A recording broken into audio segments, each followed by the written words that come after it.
Well, we'll begin in British Columbia. More than 120,000 people are currently without power there after a bomb cyclone slammed into the province's south coast.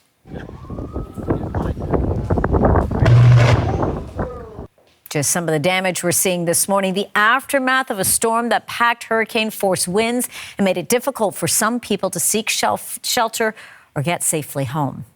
All right, Marianne Domain is on this story for us this morning. So, Marianne, let's start with these widespread outages and how people are affected by all of this. Yeah, more than 100,000 people is what the number is at last check. Still without power this morning. It is still only 3 a.m. their local time.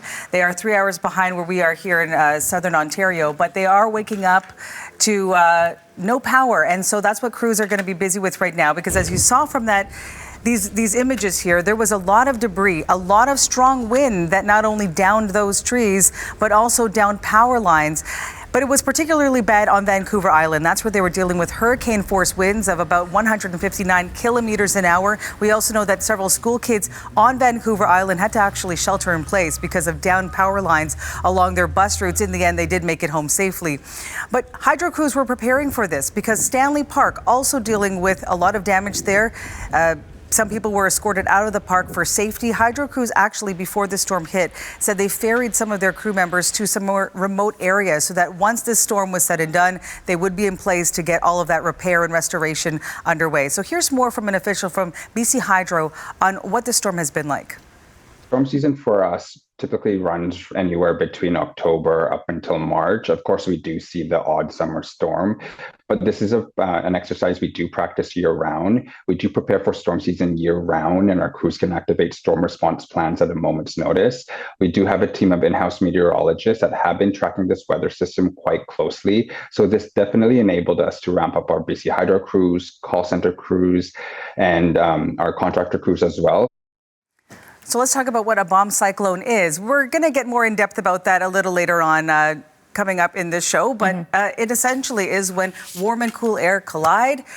The winds spiral and the pressure drops really quickly in 24 hours. And as we saw, that results in a lot of damage here. And according to officials on the ground, they're seeing the worst of it in the area of Port Albany, as well as Nanaimo and that northern part of Vancouver Island.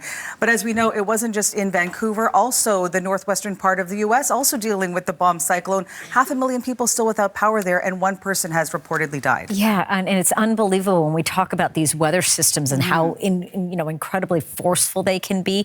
I know that they were bracing for something like this, but they didn't anticipate how heavy the winds were going to be. With that being said now, what is the morning commute going to look like for people who they may not even be able to get to work? Absolutely, because last night a lot of things were at a standstill, including BC ferries. There was a travel advisory that was put into place yesterday into this morning, so we're keeping an eye on what that means as people get up and try to assess the damage and potentially get to the mainland. But all ferries were canceled as of last night from Vancouver Island to the mainland, so whether that's still the case throughout the day, we'll keep an eye on that. Also, multiple highway closures because of the debris. Scenes like this is what crews are dealing with. They've been dealing with overnight. The Ministry of Transportation in that province also telling people to avoid overnight traffic because of these types of conditions. So checking Drive BC for the latest conditions right now on the roads is your best bet.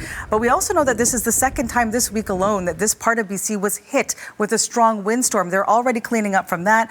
Also just coming back from all of those power outages, and here they are again dealing with this debris. So we're going to keep an eye on this storm and the cleanup throughout the morning. And we're not even officially into the winter season, so, brace for potentially more. Marianne, thanks a lot for this. You're welcome.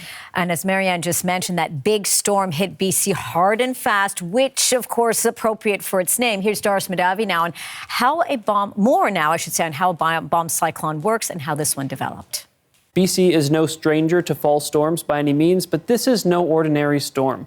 A bomb cyclone may sound like a term that's just used to grab headlines, but it's a real meteorological term. We've been using the term weather bomb to refer to fast-developing storms since the 1950s, and that's really what the term is meant for. What a bomb cyclone has a formal definition. It's a storm whose minimum pressure drops at least 24 millibars in under 24 hours.